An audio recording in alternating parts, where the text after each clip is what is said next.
আজকের গল্প sir Arthur Conan ডয়েলের শার্লক হোমস রহস্য কাহিনী the 5 orange pips. Sir Arthur Conan Doyle জন্ম 1859 খ্রিস্টাব্দে এডিনবরায়। তিনি পেশায় ছিলেন ডাক্তার, নেশায় সাহিত্যিক। তার জীবনের লক্ষ্য ছিল উপন্যাস লেখা, কিন্তু শার্লক হোমস কাহিনী তার জীবনে বিশ্বজোড়া খ্যাতি এনে দেয়। শার্লক হোমসের প্রথম আবির্ভাব এ স্টাডি ইন স্কারলেট উপন্যাসে। এরপর আরও নানা রকম অ্যাডভেঞ্চার দ্বারা তিনি আমাদের মন জয় করে নিয়েছেন। শুরু হচ্ছে দ্য 5 অরেঞ্জ পিপস প্রথম পর্ব।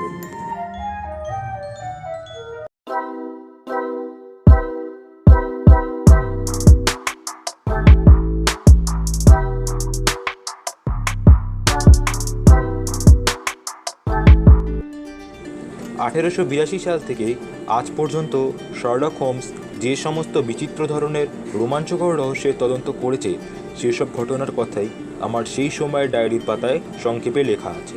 খুব মুশকিলে পড়ি যখন সেই ব্যাপারগুলোকে সাজিয়ে গুছিয়ে পাঠকদের মতো করে লিখতে চাই। কোন ঘটনাটা বাদ দিয়ে কোন ঘটনাটা লিখি। যেসব ঘটনা কোনো না কোনো কারণে সাধারণ মানুষের কাছে কৌতূহল জাগিয়েছিল, সেগুলোর বিস্তারিত বিবরণ তখনই একাধিক দৈনিক সংবাদপত্রে বের হয়েছিল। সেসব কথা এখনও অনেকেরই মনে আছে, তাই ওই ঘটনাগুলো আবার নতুন করে লিখবার কোনো প্রয়োজন আছে বলে আমার মনে হয় না। তবে সাধারণ লোকের জানা নেই এমন ঘটনার সংখ্যাই বেশি, কিন্তু এইসব ঘটনার মধ্যে কয়েকটা আবার এতই জলো আর সাদামাটা যে সেসব অতি তুচ্ছ সমস্যার সমাধান সরকারি পুলিশেই করতে পারত। এই ধরনের তুচ্ছ ব্যাপারগুলো লিখতে আমার প্রবৃত্তি হয় না। এর মধ্যে অবশ্য দু একটা কেস আবার এমনই সাংঘাতিক রকমের জটিল যে সেই নিশ্চিদ্র রহস্যের জাল ভেদ করতে স্বয়ং শার্লক হোমসই ব্যর্থ হয়েছে। আরও কয়েকটা রহস্যের সমাধান হোমস করতে পারেনি, কেননা তার হাতে কোনো সূত্রই ছিল না। এছাড়া কতগুলো রহস্যের কিনারা আজও হয়নি, তদন্ত চলছে। এই ঘটনাগুলোর কথা লিখে লাভ হবে না বলে আমার মনে হয়। সাধারণ পাঠক এগুলো পড়ে কোনো আনন্দই পাবে না, কেননা এই ঘটনার শুরু মানে রহস্যের সূত্রপাত আছে, কিন্তু শেষ অর্থাৎ রহস্যের কোনো সমাধান নেই। এছাড়াও আরও একরকম তদন্তের কথা আমার ডায়েরিতে লেখা আছে। সেই ঘটনাগুলোর সঙ্গে জড়িয়ে থাকা রহস্যের আংশিক সমাধান করা সম্ভব হয়েছিল হোমসের পক্ষে। আজকে আমি এরকমই একটা ঘটনার কথা লিখব বলে মনে করেছি। এই ঘটনার সঙ্গে জড়িত অনেক খুঁটিনাটি প্রশ্নের কোনো পরিষ্কার উত্তর পাওয়া যায়নি, আর ভবিষ্যতেও যে এইসব প্রশ্নের কোনো পরিষ্কার উত্তর পাওয়া যাবে তা মনে হয় না। তবুও যে এই ঘটনাটার কথা লিখছি তার কারণ হলো এই যে এর শুরুটা যেমন অদ্ভুত, শেষটাও তেমনই আশ্চর্য রকম অভিনব।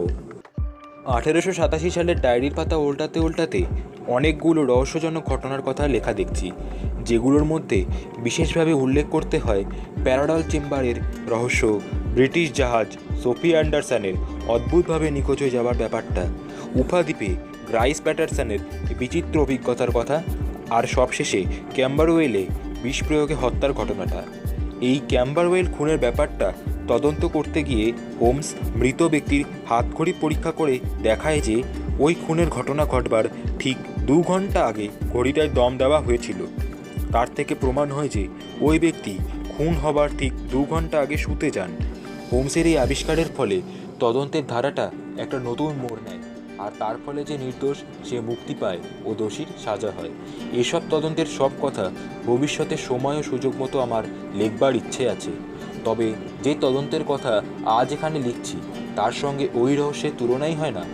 এই ঘটনাটা আরও অনেক বেশি জটিল, অনেক বেশি রোমহর্ষক। বিজ্ঞাপনের ভাষায় রীতিমতো গায়ে কাঁটা দিয়ে ওঠা কাণ্ড।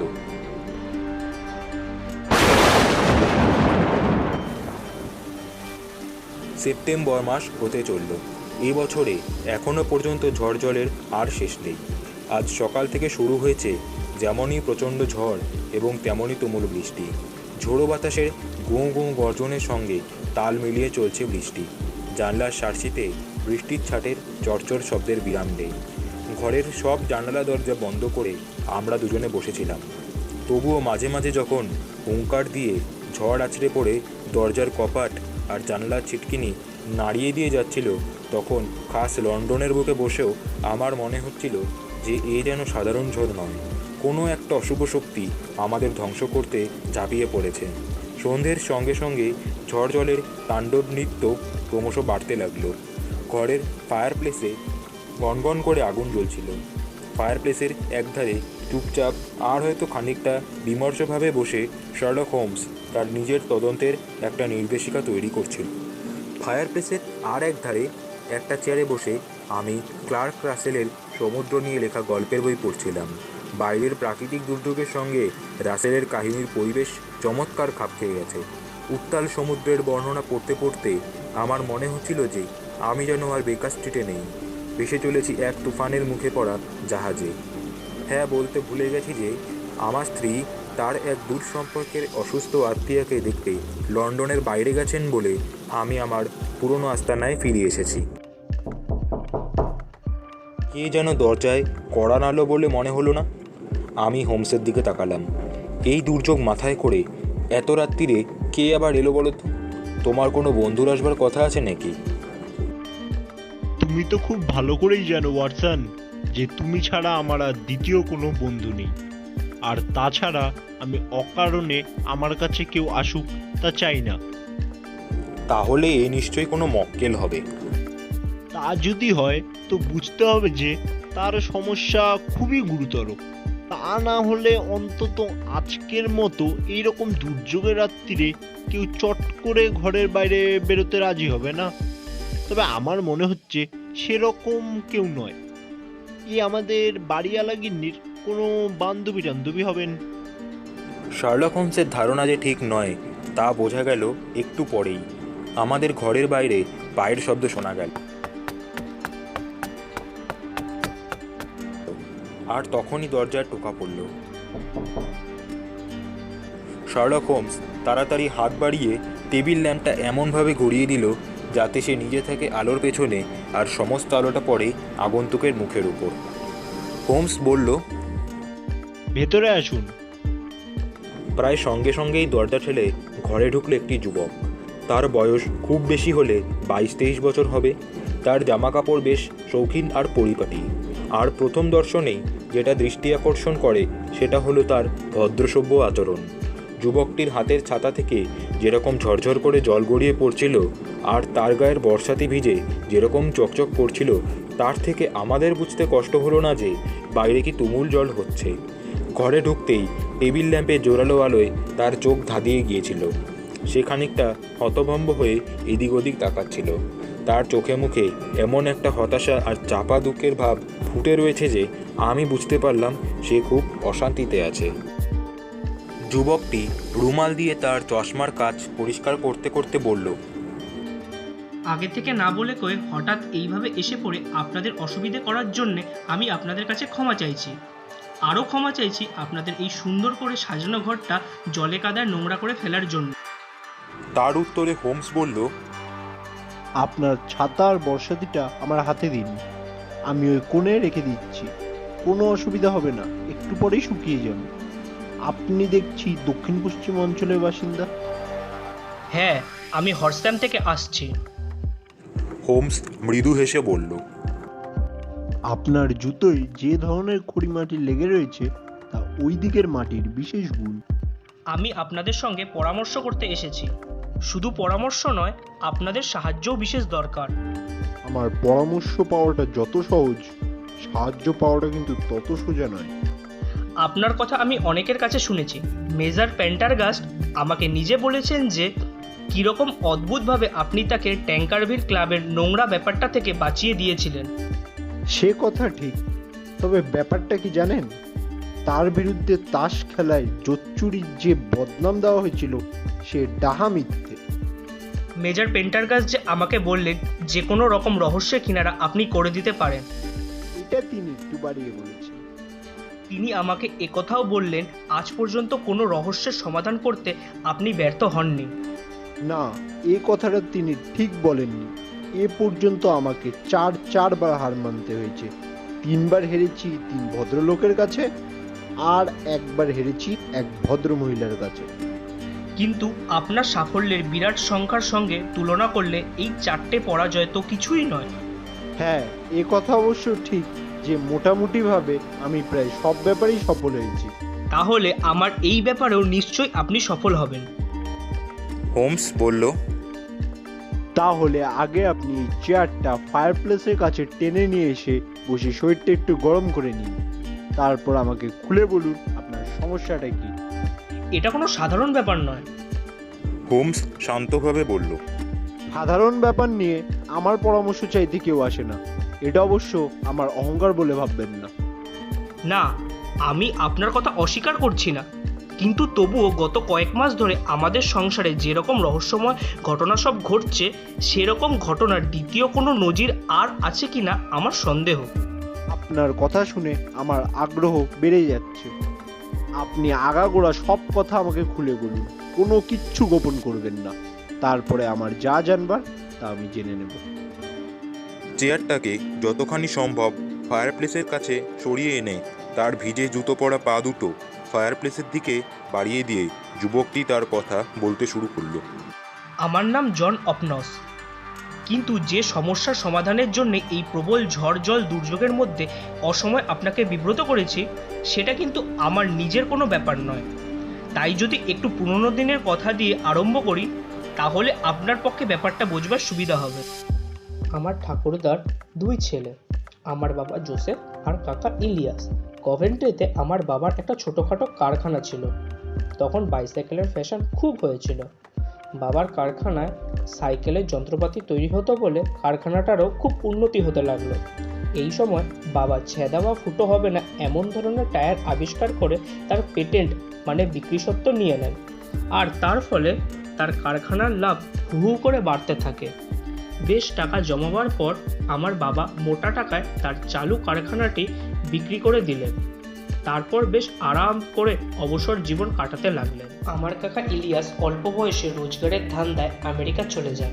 সেখানে ফ্লোরিডায় আস্তানা গেড়ে তিনি চাষবাসের কাজ করতে থাকেন। অল্প দিনের মধ্যেই কাকা বেশ ভালো টাকা পয়সা রোজগার করেন। তারপর যখন আমেরিকায় গৃহযুদ্ধ বাঁধল, তখন কাকা প্রথমে জ্যাকসনের পক্ষে আর পরে হুডের দলে যোগ দিলেন। যুদ্ধে কাকা বেশ নাম করেছিলেন। সাধারণ সৈন্য থেকে তিনি কর্নেল পর্যন্ত হয়েছিলেন। তারপর লি যখন যুদ্ধ বন্ধ করে সন্ধি করলেন, তখন কাকা আবার তার পুরনো পেশা মানে চাষবাসের কাজে ফিরে গেলেন। এর প্রায় বছর চারেক পরে 1869 কি 70 সালে তিনি আবার হঠাৎ একদিন এদেশে ফিরে গেলেন আর সাসেক্সের হরসামের কাছে একটা বাড়ি কিনে বাস করতে লাগলেন। আমরা শুনেছি যে কাকা আমেরিকাতে শুধু টাকা রোজগারই করেননি, তার প্রভাব প্রতিপত্তিও হয়েছিল খুব। তা সত্ত্বেও তিনি যে আমেরিকা ছেড়ে চলে এলেন তার একমাত্র কারণ হলো নিগ্রোদের ওপর তার অসম্ভব ঘৃণা। সেই জন্যে রিপাবলিকান দল যখন নিগ্রোদের ভোট দেবার সুযোগ করে দিল, তখন তিনি বিরক্ত হয়ে আমেরিকা ছেড়ে এদেশে চলে এলেন। আমার কাকা একজন অদ্ভুত চরিত্রের মানুষ, যেমন রাগী তেমনই বদমেজাজি। রেগে গেলে তার ভালো মন্দ কাণ্ডজ্ঞান থাকে না। লোকজনের সঙ্গে মেলামেশা করা তো দূরের কথা, মানুষজনের সঙ্গে একলা একলা থাকতেই পছন্দ করেন তিনি। হরসামে থাকবার সময় তিনি কোনোদিন কোথাও বেড়াতে গিয়েছিলেন বলে আমার অন্তত মনে পড়ে না। কাকা একটা বিরাট বাড়িতে থাকতেন। তিনি বাড়ির বাগান আর মাঠের মধ্যেই নিয়মিত হাঁটাহাঁটি করতেন তার স্বাস্থ্য ভালো রাখবার জন্যে। তবে আবার কখনো কখনো এমনও হতো যে সপ্তাহের পর সপ্তাহ তিনি ঘরের মধ্যে চুপচাপ বসে থাকতেন। তখন তিনি অনবরত কাপের পর কাপ কড়া চা খেতেন আর ধূমপান করতেন। যখন এই রকম অবস্থা চলত, তখন বাইরের কোনো অপরিচিত লোক তো দূরের কথা, তার নিজের ভাই মানে আমার বাবার সঙ্গেও দেখা করতেন না। তবে আমার কথা অবশ্য আলাদা। কাকা আমাকে ভীষণ স্নেহ করতেন। তার কারণ বোধহয় এই যে তিনি আমাকে প্রথম যখন দেখেন, তখন আমি একদম ছেলে মানুষ। তখন আমার বয়স খুব বেশি হলে হবে 11 কি 12, সেটা 78 সালের কথা। তারও প্রায় 8-9 বছর আগে থেকে তিনি এখানে স্থায়ীভাবে বাস করতে শুরু করেন। একদিন তিনি আমাদের বাড়িতে এসে বাবাকে ভীষণ ধরে বসলেন আমাকে তার কাছে থাকতে দেবার জন্যে। আমাকে তিনি বরাবরই খুবই স্নেহ করতেন। যখন তার মাথা ঠান্ডা থাকতো, তখন তিনি আমার সঙ্গে সমবয়সী বন্ধুর মতো লুডো, ক্যারাম এইসব খেলতেন। আর সেই সময় থেকেই তিনি সংসারের যাবতীয় দায়িত্ব, চাকর বাকরদের তদারকি থেকে শুরু করে দোকানের হিসেব দেখা, পাওনা মেটানো সব কিছু আমার উপরে ছেড়ে দিয়েছিলেন। বলতে গেলে আমাকেই তিনি সংসারের কর্তা করে দিয়েছিলেন। অথচ তখন আমার বয়স 16 বছরও হয়নি। আমার কাছেই বাড়ির সব চাবি থাকতো, আমি যেখানে খুশি যেতে পারতাম। তবে তার নিজের ব্যাপারে তিনি কখনো আমাকে কোনো কথা বলেননি, আর আমিও সে ধরনের কথা তাকে জিজ্ঞাসা করতাম না। তবে বাড়ির ছাদের ওপর যে চিলেকোঠা ঘরটা আছে সেটা সবসময় বন্ধ থাকতো, আর সেই ঘরে তিনি কাউকে, এমন আমাকে পর্যন্ত কখনো ঢুকতে দিতেন না। বুঝতেই পারছেন, বয়সটা কম ছিল বলেই হোক আর নিষেধটা খুব কড়া ছিল বলেই হোক, কৌতূহলটা ছিল বেশি মাত্রায়। সেই জন্যে আমি ফাঁক পেলে দরজার চাবির ফুটো চোখ লাগিয়ে দেখতে চেষ্টা করতাম ওই ঘরের মধ্যে কী সব রহস্য লুকিয়ে আছে। কিন্তু খুবই মন খারাপ হয়ে যেত যখন দেখতাম যে আর 5টা বাড়ির চিলেকোঠায় যা যা থাকে, যেমন পুরনো ভাঙা বাক্স প্যাটরা আর পুটলি ইত্যাদি, আমাদের ওই ঘরটাতে এসব আজে বাজে জিনিস ছাড়া আর কিছুই নেই। এবছরের মার্চ মাসে হঠাৎ একদিন আমার কাকার নামে একটা চিঠি এলো। চিঠিটার বিদেশি ডাকটিকিট লাগানো ছিল।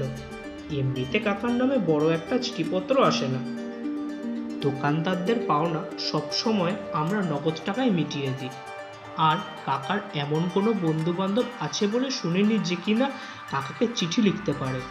চিঠিটা হাতে নিয়ে কাকা বললেন, চিঠিটা দেখছি ভারতবর্ষ থেকে এসেছে। চিঠির ওপর পণ্ডিতের ডাকঘরের ছাপ রয়েছে। এ আবার কি ব্যাপার? কাকা খামটা ছিঁড়তেই খামের ভেতর থেকে টেবিলের ওপর পড়ল 5টা কমলা লেবুর শুকনো বীজ।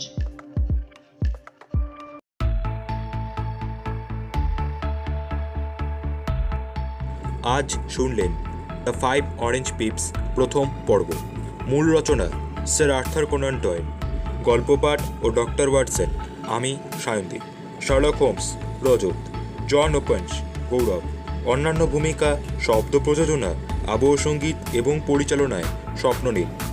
গল্প শোনার আনন্দ ও উৎসাহ ভাগ করে নিতে সর্বদা উপস্থিত স্টোরি টাইম। ধন্যবাদ।